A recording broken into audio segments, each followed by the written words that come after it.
évidemment. Oui, oui. Alors, dans ces entreprises de BTP, où s'organisent les deals? Vous le racontez très très clairement. Les deals, ça se passe dans des loges maçonniques. Hein. Vous évoquez d'ailleurs votre entrée à vous en franc-maçonnerie. On vous a à peine laissé le choix. Hein. Voilà, t'es élu, t'es dans le Pas-de-Calais, t'es maire d'Hénin-Beaumont, qui est la 5e ville du Pas-de-Calais. Ben, tu vas rentrer en franc-maçonnerie. Voilà. Alors vous dites, chacun a une fonction dans les loges qui peut en intéresser un autre. L'un est entrepreneur dans le bâtiment, l'autre donneur d'ordre, maître d'ouvrage, un autre est maire, directeur de société d'économie mixte, un autre est architecte. Rien n'est laissé au hasard. Tous les maillons sont présents pour ne pas rater un marché, une candidature, un appel d'offres. Vous expliquez que c'est là qu'on dit, bon ben la crèche que je dois construire l'année prochaine, c'est toi. Quelqu'un vous rappelle, j'ai une entreprise d'électricité, etc. C'est pas la franc-maçonnerie que je dénonce. C'est que vous dénoncez, c'est la franc-maçonnerie organisée, vampirisée par le Parti socialiste dans votre département. Hein, voilà, encore une fois, bon, c'est la version franc-maçonnerie Bassaminier. Alors même si à l'actualité récente nous a amené jusqu'au Carlton de Lille, où on voit une organisation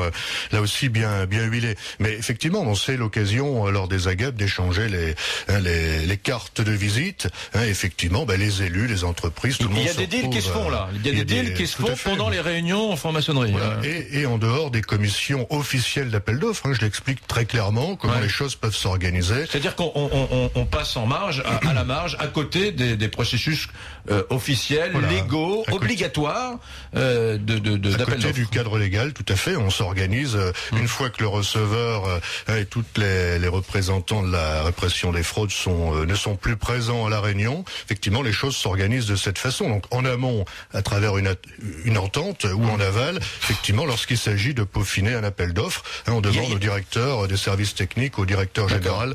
C'est une vraie mafia que vous racontez. Alors